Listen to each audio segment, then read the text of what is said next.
Keyshawn, J. Will, and Max, the podcast. Check the guys out live weekday mornings from 6 to 10 Eastern on ESPN Radio. This is Keyshawn, J. Will, and Max coming to you live from above the Heineken River Deck in Pier 17. Jay said all last week, don't give the Bills enough credit. Key, are you ready to give the Buffalo Bills the credit they so richly deserve? Yeah, no one circles the wagon quite like the Buffalo Bills. There's the credit. No, they did. They did. Look, man. They did what the Baltimore Ravens did to Kansas City. They answered the bell. They couldn't beat them in the past, and they certainly did go out there on a 38-20 victory. And Josh Allen played lights out.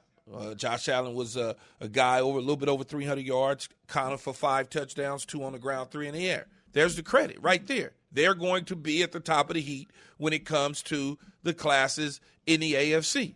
They're going to be right there with the Chargers. They're going to be right there as the Buffalo Bills. Then you got the Baltimore Ravens. You know, if Cleveland can figure out the quarterback situation and get him to play right, they'll be right there with them. So when you start to look at those teams in the AFC, it'll shake itself out. Things will start to unfold. You know, it's so much like I get the Bills were designed to beat the Chiefs, the Ravens, and that, but so much of it does come down to me, quarterback play has been elevated. Lamar Jackson played the best he's played against Mahomes. So did Josh Allen. So did Justin Herbert, by the way. Are these guys catching up to Mahomes? Is that what's going on? Is the gap shrinking among these AFC quarterbacks? The distance between Mahomes and the next guy? Lamar, Josh Allen, Justin Herbert. Key, what do you think? I wouldn't necessarily say it's shrinking. Kansas City is just in a little bit of a funk right now. These other guys are playing well, and Kansas City's a bit of a funk. Their defense isn't playing well. Defense is giving up the goods. Defense surrendered 38 points yesterday. Okay? You can't win football games doing that because you're not going to always score 40, even though you have a prolific, high-powered offense. That is undoubtedly true, but I do notice that you single out, look, of all these teams, who's the team that doesn't have special quarterback play? We just discussed. It's the Browns, right? Cleveland. Yeah, it's Cleveland. And that's why when you think of Cleveland, you're like, if you put a little better look, Baker's a good quarterback, but if you put a great quarterback on that team, we'd all be like, oh, my God, that's the team to beat, right? It's just surprising the way he finished last season because he finished last season on a pretty high note. Yeah, he's good. I mean, no, he didn't finish last season good. He finished last season pretty great for Baker Mayfield's Stanfield perspective, right? Like, for a guy who's drafted where he was drafted, like last year towards the end, you were thinking coming into this offseason that if he can play the way he played the second portion of last season, that this is a team that can win a Super Bowl. He just hasn't hit that mark. He hasn't, but it does beg the question. The Bills do have Josh Allen. The Chargers do have Justin Herbert. The Ravens do have Lamar Jackson. The Chiefs do have Patrick Mahomes. Who is the best team in the AFC? Who's the best team? Right now, I would say it's the Buffalo Bills and then the Chargers. Yeah. 1 and 2, I agree. But who's 3 and 4? Baltimore's probably Baltimore, 3. City. And then Kansas City, Cleveland get flopped in that 4 spot. Mm-hmm. See, I would go Kansas City over Cleveland just because I think in those big moments, Patrick Mahomes will come through. See what I'm saying? But that defense is just so suspect that it'll give up the goods too fast. Fair. At this moment in the season, I agree with that. I think Kansas City's going to be okay. I think Kansas City's about to reel off a whole bunch of wins. Yeah, well, I can't keep saying that, though, Max. Oh, I think they'll be okay. I think they're going to reel off a bunch of wins. Well, they just dropped 3 of their last 4. Okay, they play the Washington football team, the Titans, and the Giants, their next 3. I get it, but they just dropped 3 out of 4, man. All right. I think this that was not unpredictable. Like in these past couple seasons, the Chiefs have squeaked out some early season wins against some of these teams, and these teams have improved a little bit, and the quarterbacks have improved a little bit, and some of those squeaky wins turned into squeaky losses. But you're still by the end of this season, how many wins did the Chiefs have, Key? Last year, you say? No, this year. By the end of this year, we got a 17-game by the end schedule. of the season? Yeah. What's their record now? They're 2 and 3. 2 and 3. I'd give them 11 wins. 11. I'm thinking more like 13. I think they win 12, maybe 13 games. Well, they still got to see the Chargers again. Yep. It depends on what Denver looks like. And then if the Raiders somehow – they haven't seen the Raiders yet. And somehow if the Raiders players get out of the funk that they was in yesterday after the Gruden news. Mm-hmm. I don't know if they all will. We'll see. If they can get out of the funk, which I doubt that, like you said, I doubt it, because this story is as much as people want it to go away, it ain't going away. It won't go away in the locker room. So that's still going to affect what the Raiders and how they think. Then you still got to think about the Packers they play. I think they got Dallas. And who else do they play? Yeah, they get Pittsburgh. They got Pittsburgh in week 16. Cincinnati's not a gimme anymore. Cincinnati is not a gimme. Well, not really, but I mean, like that's what I they're mean. They're an 11-win team, man. Look at the teams they play. The quarterbacks, especially in the AFC, have been ascending. And by the way, why was Cincinnati in the game yesterday? And they had 3 wins before. They have a real quarterback. There's better quarterback play. And I think maybe the gap, Mahomes is the best, but the gap between the Mahomes-Rodgers level and some of these other guys has shrunk. You're just making the bet based upon history that their defense is going to get better, even though it's looked really bad. Yeah, the last couple of years, really that's what bad. happened. Last couple of years, I'll go back to 2018, guys. Do you remember how high-flying that offense was in the Rams offense? But the Rams were considered the best team. But Patriots won the Super Bowl in the end. But the Rams were considered the best team because they also had a defense. The Chiefs' defense was awful. But by the end of the year, it was all right. It was okay. It was all right. Look, if they get in the tournament, they're going to be a tough out because they've been there before. They know what it takes to get to the Super Bowl. I'm not counting Kansas City out by no stretch of imagination. But when you drop 3 of the last 4 in the way that they've dropped them because of the defensive side of the ball, and that defense isn't easy to fix. Every week we're going to keep saying they're going to get better, they're going to get better, they're going to get better. At some point, it ain't going to be that. It's going to be a real problem. Yeah. I think the consensus is the Bills are number 1. And then either Chargers or Ravens, I would say, right? Maybe at this moment, Chargers. That could flip-flop. Chargers are pretty good, man. Pretty good. Chargers are pretty but good. Them trees get going, them big old tall drink of waters, ain't that what they say? Yeah. Them tall drink of water. Tall drink of water. But the Buffalo Bills, though, they went into KC. Man, you know how hard it is to go into Arrowhead and win? And like that, too. It wasn't close. And like that. Yeah. It's so hard to go into Arrowhead and win. There's a reason. It's a reason for that. They have home field advantage throughout. Chester and Buffalo. Who's the best team in the AFC? Let's see what Chester has to say from Buffalo. I wonder what he's going to say. Yeah, so we talk. Hey, what's up? Go ahead, Chester. What's up, Chester? So, Bills, we're talking all about Josh Allen, but if we talk about the Bills' defense, they are shutting people out these days. Yeah, they spent their draft resources getting thick up front, like a bunch of guys they can throw at you from the front 7, and they keep coming. I'm a believer in their defense now. Just because they blanked Miami and Houston, I needed to see something, and they showed me something against Kansas City, that they are for real. Sean McDermott and Leslie Frazier, or better yet, just Leslie Frazier, not even Sean McDermott, because Leslie Frazier's calling the defense, and that's what he does extremely well. And you could tell that defense has now gotten better each year that he's been the defensive coordinator.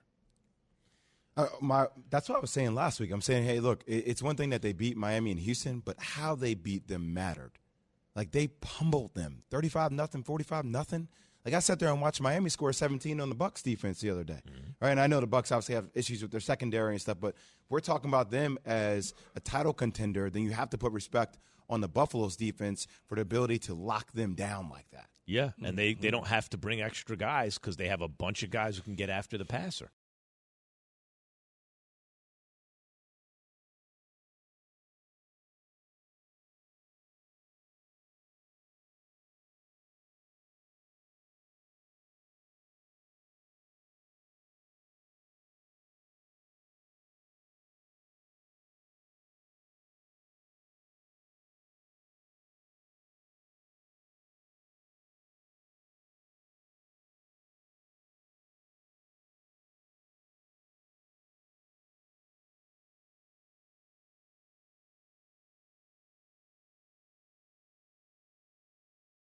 Millions of ESPN fantasy players need to be confident they're making the right decisions. By analyzing billions of data points, IBM Watson is delivering insights to help them make smarter decisions and to keep ESPN at the top. Visit IBM.com/fantasyfootball to learn more. How do you banish high rates on car insurance? You switch to Geico during Geicoine. October is their favorite time of year, and the folks over at Geico have been working even harder to cast out high rates and craft just the right policy for you and your family. Switching to Geico isn't so scary, especially when they make it easy to bundle your home, car, boat, cycle, or RV insurance. So visit geico.com today and see if saving money is in your future. No fortune tellers needed. Happy Geicoine!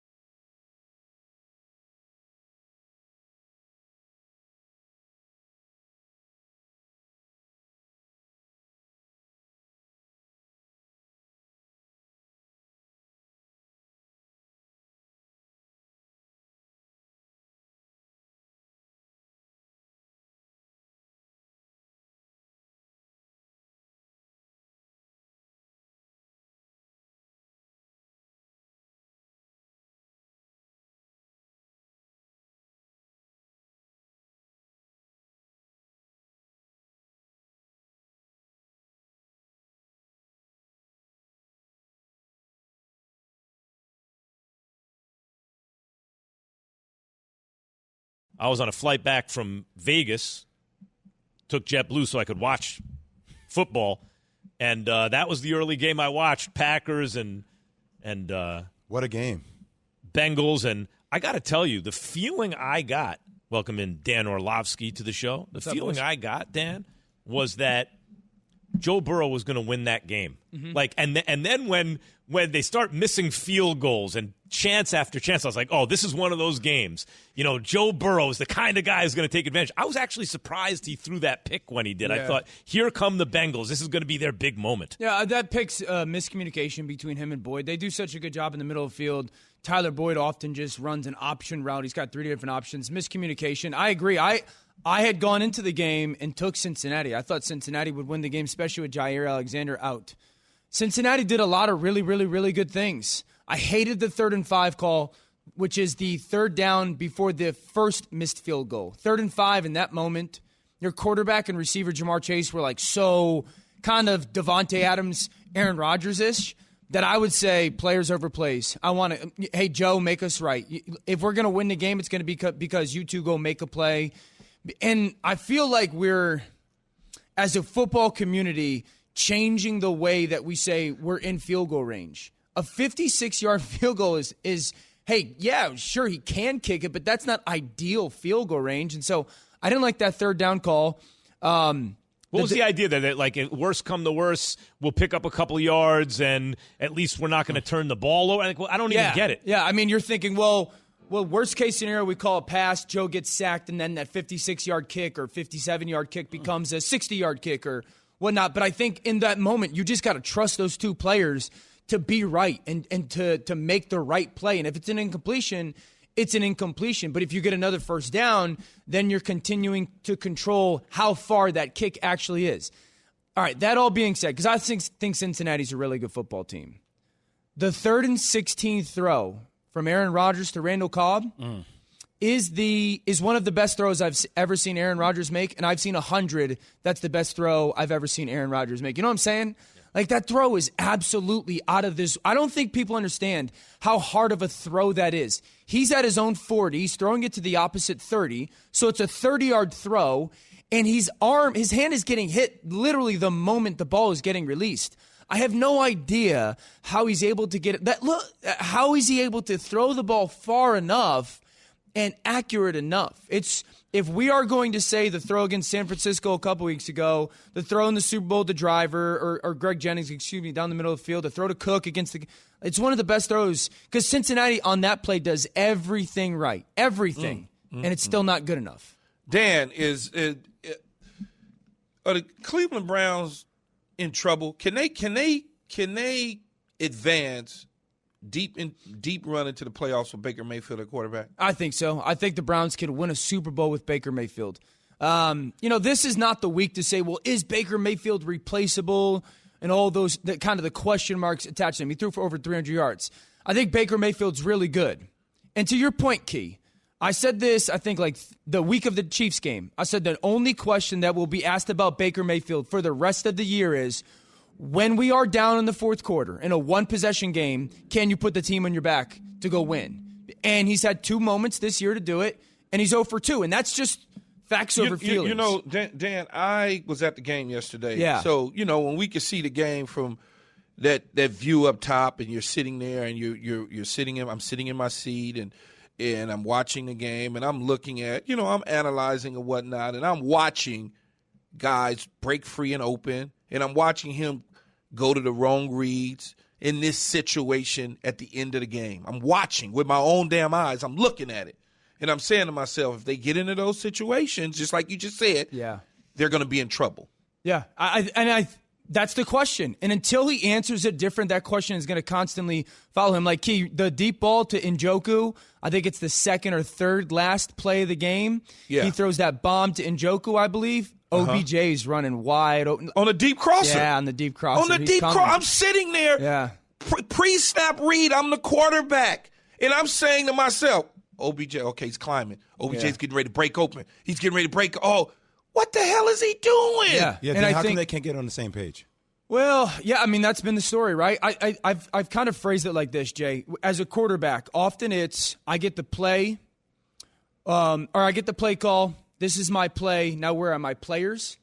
And it seems that when OBJ is on the field, Baker's mind goes, I get the play.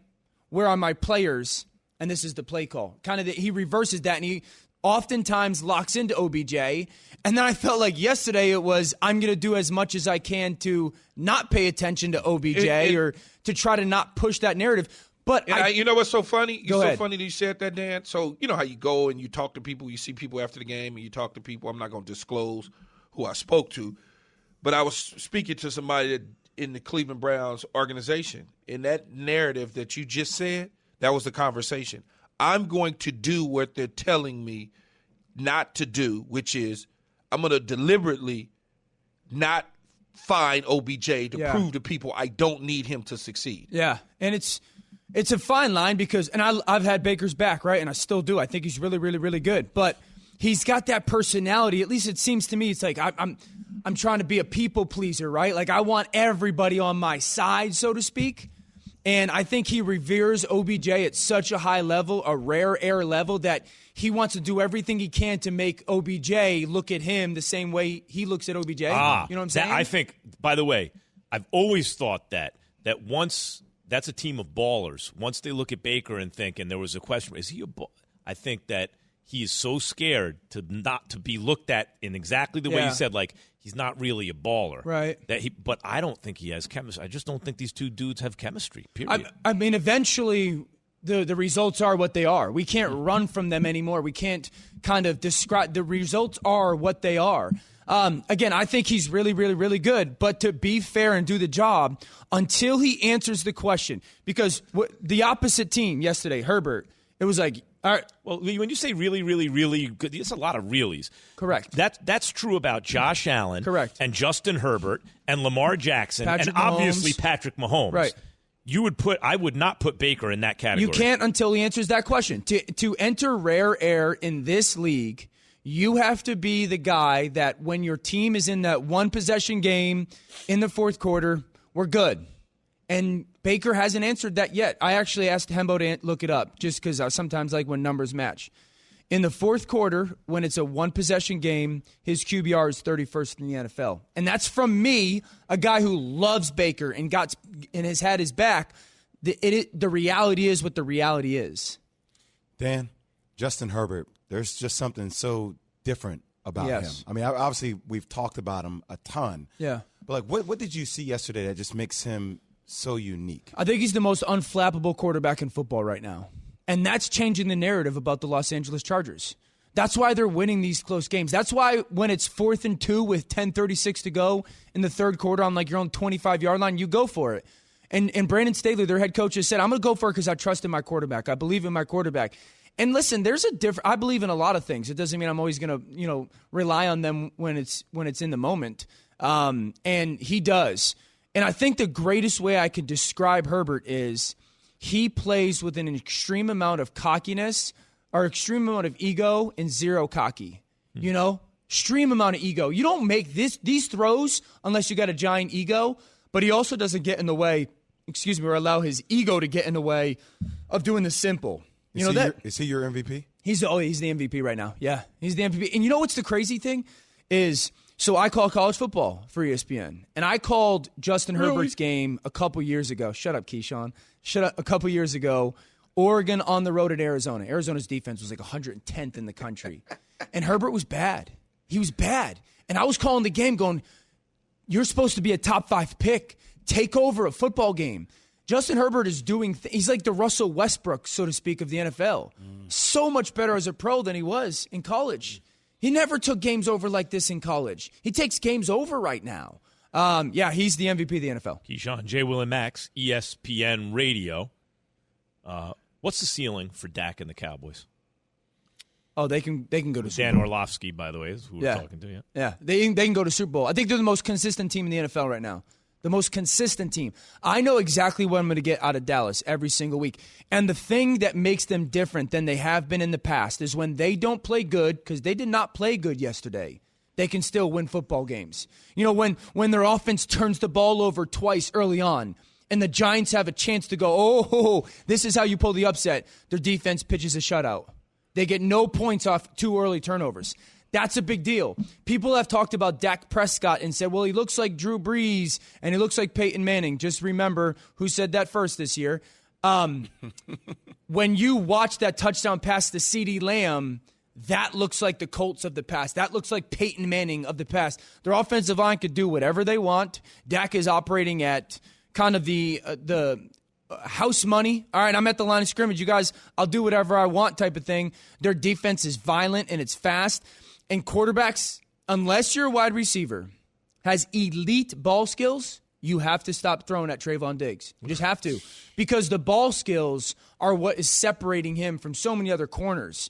And Ryan Clark and I were having this talk, I think 2 weeks ago, and RC was like, hey, man, this guy plays DB like wide receiver. And I was like, well, tell me a little bit about that. And he said, so often as a receiver or as a DB, you're taught in man coverage, get your eyes on the receiver.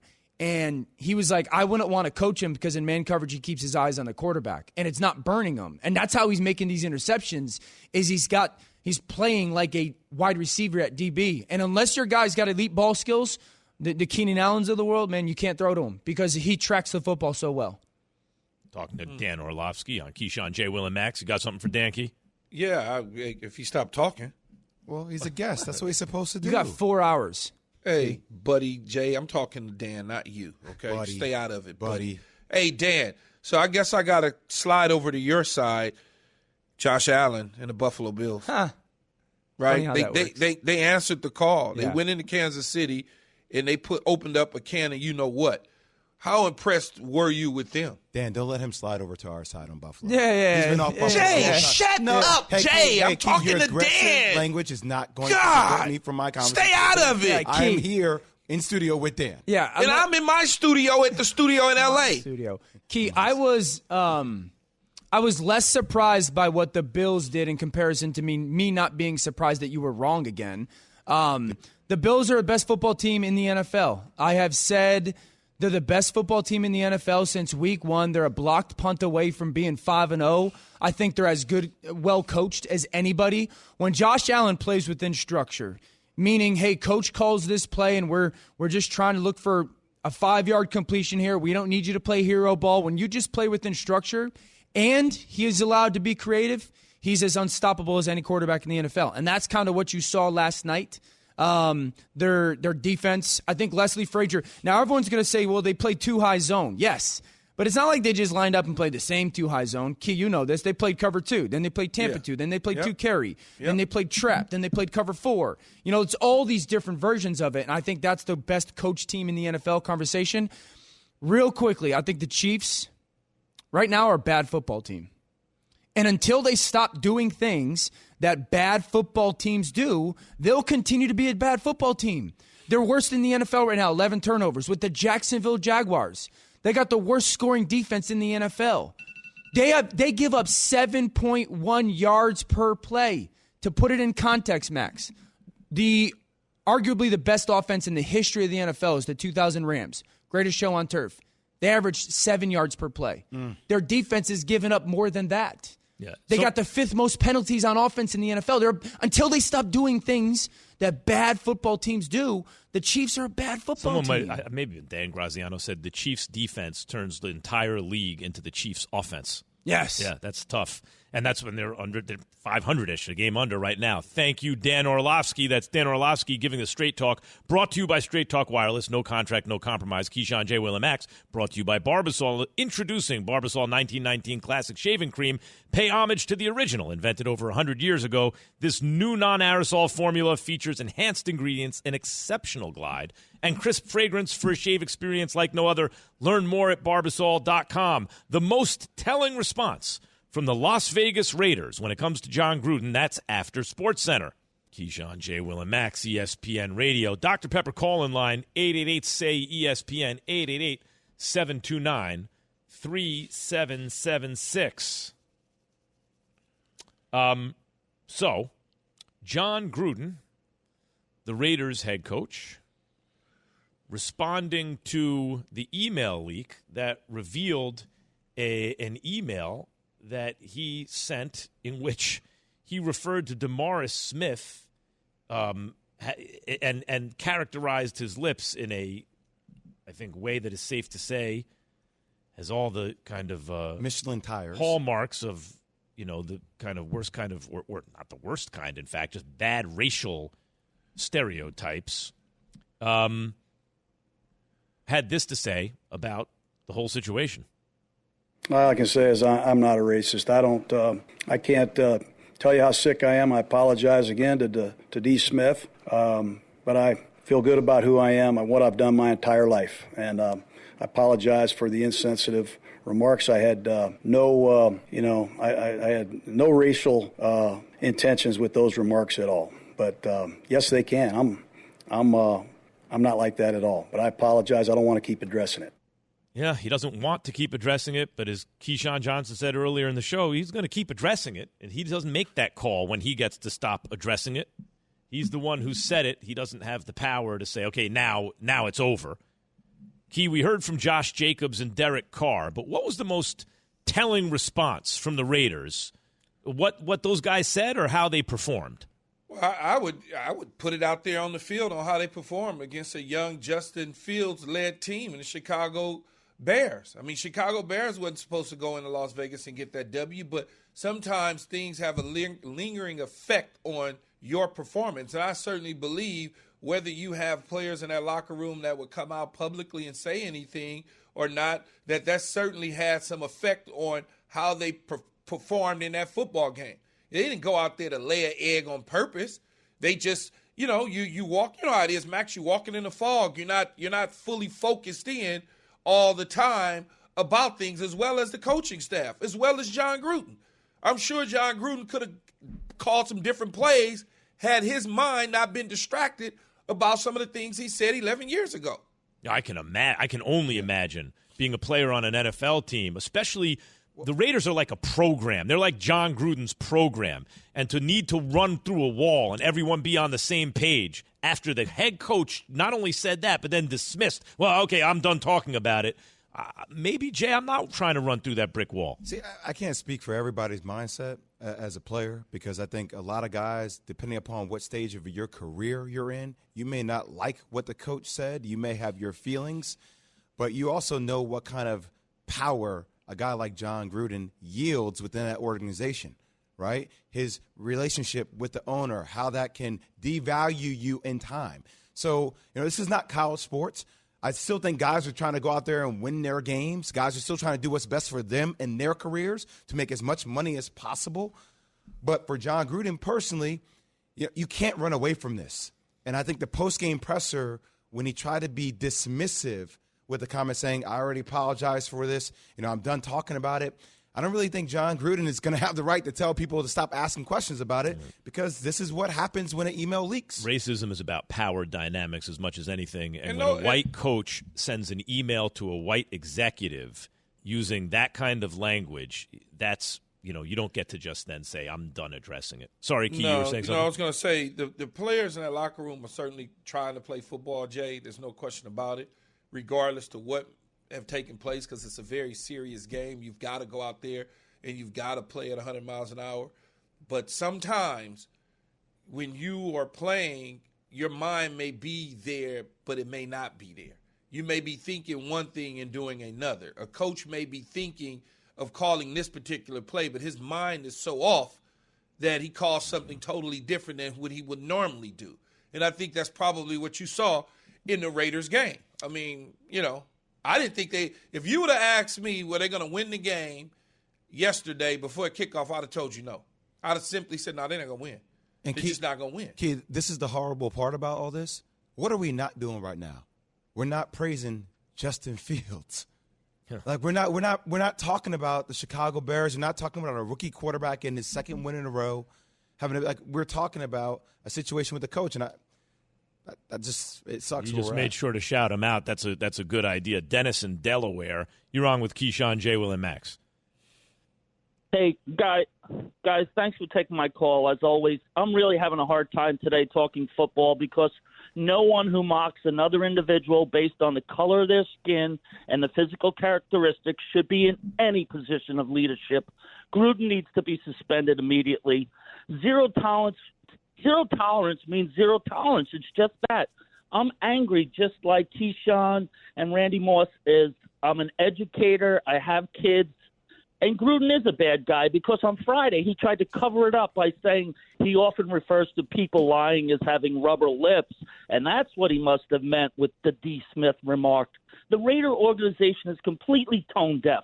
Where is Mark Davis, a guy who's offended George Floyd's family? Where is Mike Mayock, okay?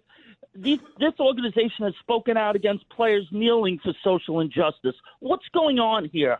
I mean, I'm so angry he's not suspended. I just can't even talk football today. Just like you said, Jay, we should be talking about Justin Fields. But, I mean, we're just going backwards. And we can't sweep this under the carpet. We just can't. Dennis, I think, Key, what's your reaction to that? Would it have, it seems like a game suspension or something would at least be a strong message? Mark Davis did issue a statement. I believe it was on Friday. I don't have it in front of me, so I can't give it to you.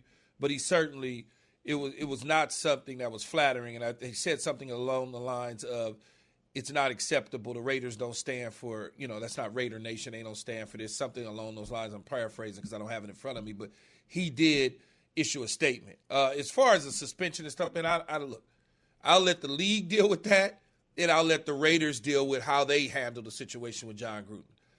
I know what he said. You know what he said. He knows what he said.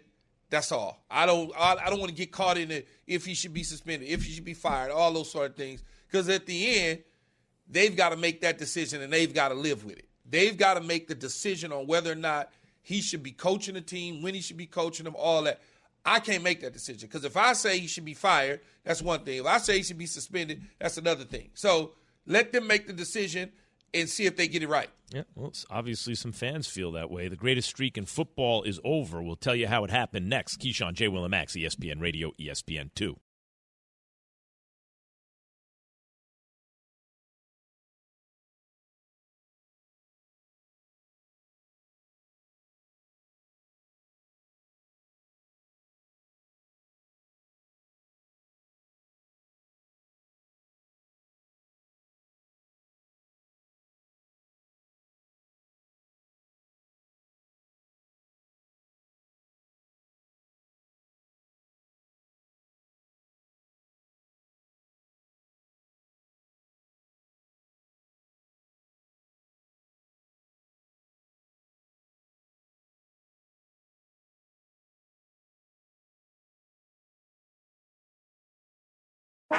It's NBA opening week time. Time for the Celtics and Knicks to renew their rivalry. And time for Jokic to avenge his playoff loss to the Suns. It's early season statement time for the Sixers and Nets. And time to prove last year wasn't a fluke in Phoenix. Or is it time for King James to reclaim the throne? It's NBA on ESPN time. AT&T 5G opening week begins Wednesday, October 20th at 7:30 and 10 Eastern. And continues Friday, October 22nd on ESPN. Presented by State Farm. The underdog is howling. The Stanford Steve and the Bear podcast is back for another season of college football. If having a couple of dollars on a college football game is your thing, then check out our podcast. Every week, we'll preview the upcoming slate of college football games all over the country. We'll let you know what favorites to hammer and who to avoid, players to watch out for, and everything else you need to know. It's Stanford Steve and the Bear. Download it wherever you get your podcasts.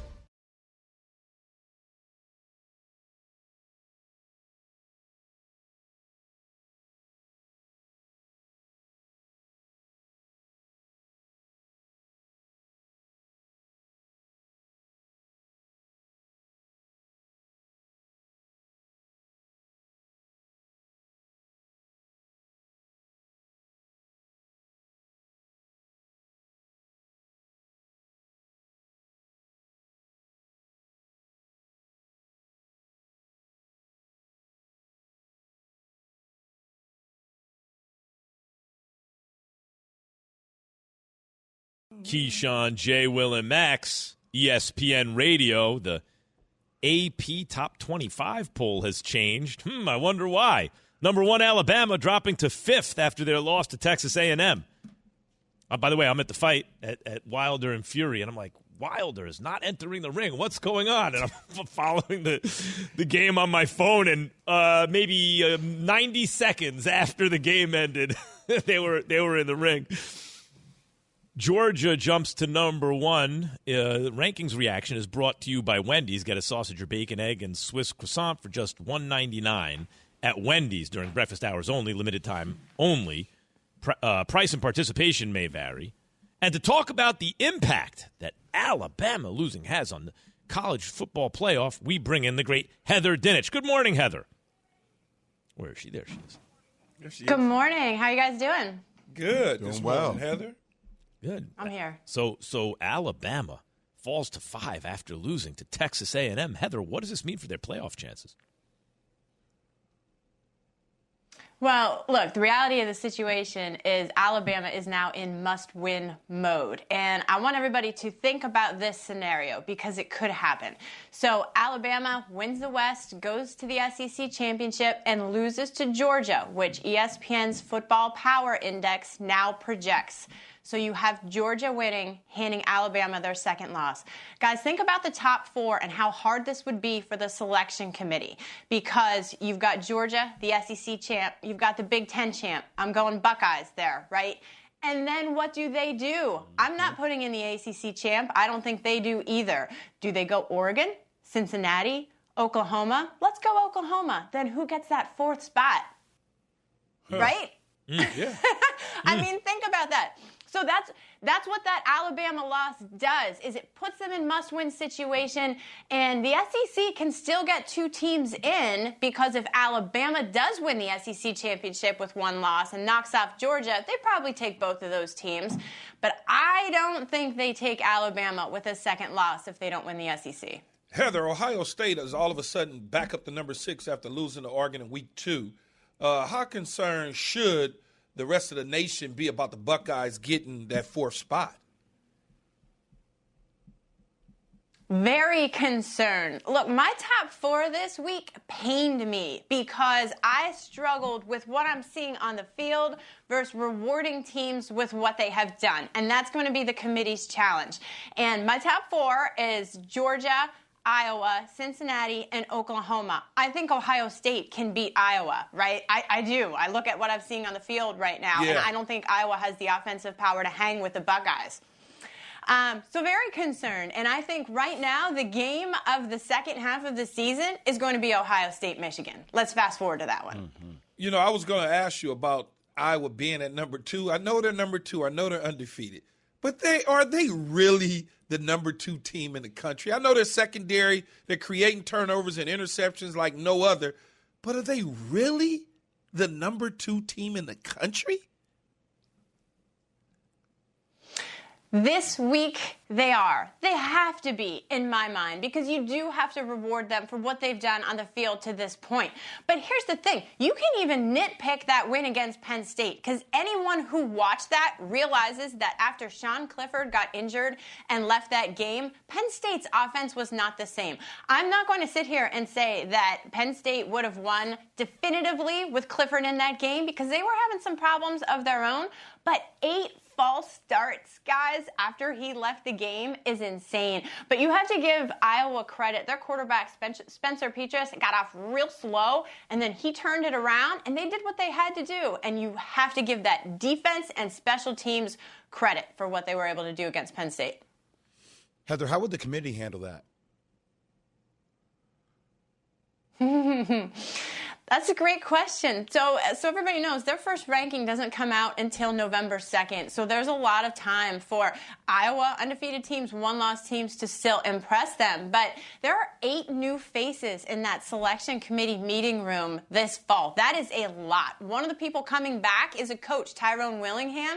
He was on the first selection committee. So you balance what you see on tape, and they go through the film with the resume, and strength of schedule is so important. So I think they still reward Iowa for what they've done to this point, but I would expect it to be fluid and change.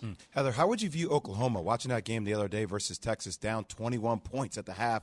Caleb Williams comes in the second half, starts doing his thing, but are they a team that you think they'll be in the conversation when it's all said and done?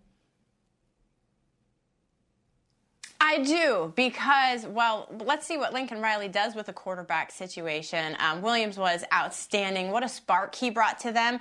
But my goodness, Spencer Rattler came off the bench, and Lincoln Riley talked about how he came in for one of the most important plays of the game, and he got it done. You just can't turn the ball over, or you're going to go sit on the bench in a game like that because you can't win it with those turnovers. So I think if Oklahoma continues to progress and figures out their identity at quarterback offensively, yes, 100%, and they've got more opportunities. I'm excited about that Oklahoma State game to see how they fare, but you should see the Sooners in the Big 12 championship based on what we've seen to this point. Meantime, Cincinnati's 3, and they got no one who's doesn't look like anyone going to knock them off, right? Like, this is going to be interesting. Thank you, Heather. Appreciate it, Heather. Appreciate you, Heather. Heather Dinich is brought to you by Barbasol Shaving Cream. Barbasol comes out thick and rich and doesn't break down. That's why Barbasol is America's #1 shaving cream. Close Shave America. Close Shave Barbasol. Big loss for Big Blue. That left me feeling blue, and then black and blue. That's next. KJM on ESPN Radio and heading to ESPN News on TV.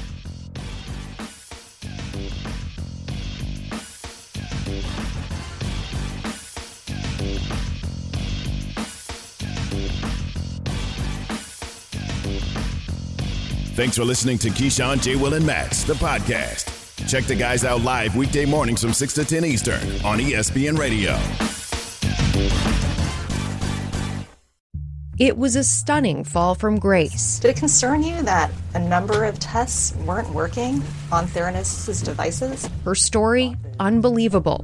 Her voice, unmistakable. I know that we made so many mistakes. The strange saga of Elizabeth Holmes continues.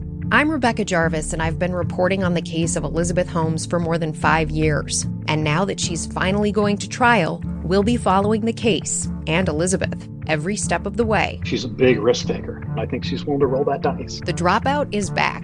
Listen now and every Tuesday during the trial wherever you get your podcasts.